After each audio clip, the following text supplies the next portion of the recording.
નમસ્કાર દર્શક મિત્રો, હું શીતલ મહેતા ન્યૂઝ ઓફ કચ્છમાં આપનું સ્વાગત છે। જોઈએ આજના સમાચાર। ગઈકાલે તાલુકા પંચાયત ભુજમાં કોંગ્રેસ કાર્યકરો અને પોલીસ વચ્ચે થયેલ બબાલ સંદર્ભે કોંગ્રેસ કાર્યકરો સામે ફરિયાદ નોંધાવવામાં આવી। ભુજ ચૂંટણીઓ ટાણે કચ્છ સહિત રાજ્યમાં અનેક જગ્યાએ પોલીસે ભાજપ કાર્યકરોની માફક કામ કર્યું હોવાના આરોપો। અખબારી અહેવાલો વચ્ચે ભુજમાં પોલીસે કોંગ્રેસ કાર્યકરો પર ફરિયાદ નોંધતા જાણે બળતામાં ઘી હોમાયું છે। ગઈકાલે ભુજ તાલુકા પંચાયતની સુખપર 2 બેઠકના કોંગ્રેસના ઉમેદવાર પુષ્પાબેન ભુડિયા ફોર્મ પરત ખેંચવા આવેલા તે સમયે કોંગ્રેસ કાર્યકરોએ બંદોબસ્તમાં હાજર પોલીસ કર્મચારીઓ જોડે ધક્કામુક્કી કરેલી।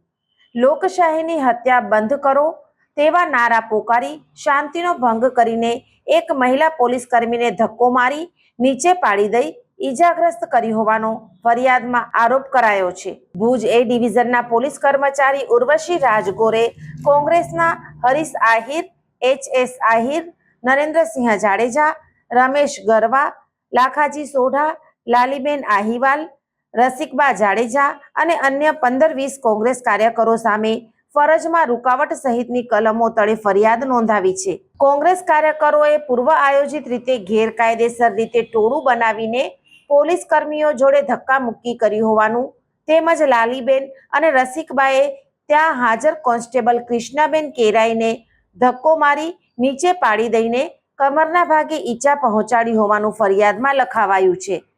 ઉલ્લેખનીય છે કે કોંગ્રેસે આરોપ કર્યા છે કે તેમના ઉમેદવાર પુષ્પાબેન ભુડિયાનું અપહરણ કરાયેલું અને તેમનું મકાન તોડી પાડવાની ધમકી આપીને ફોર્મ પરત ખેંચવા મજબૂર કરાયેલા। તે સમયે પોલીસે ભાજપ કાર્યકરોની જેમ ગેરવર્તાવ કરીને કોંગ્રેસ કાર્યકરોને દૂર રાખવા પ્રયાસ કર્યા હતા। દર્શક મિત્રો, આજે તારીખ 16 એપ્રિલ 2026 આ હતા આજના સમાચાર। આવતીકાલે ફરી મળીશું, ત્યાં સુધી મને રજા આપશો। નમસ્કાર।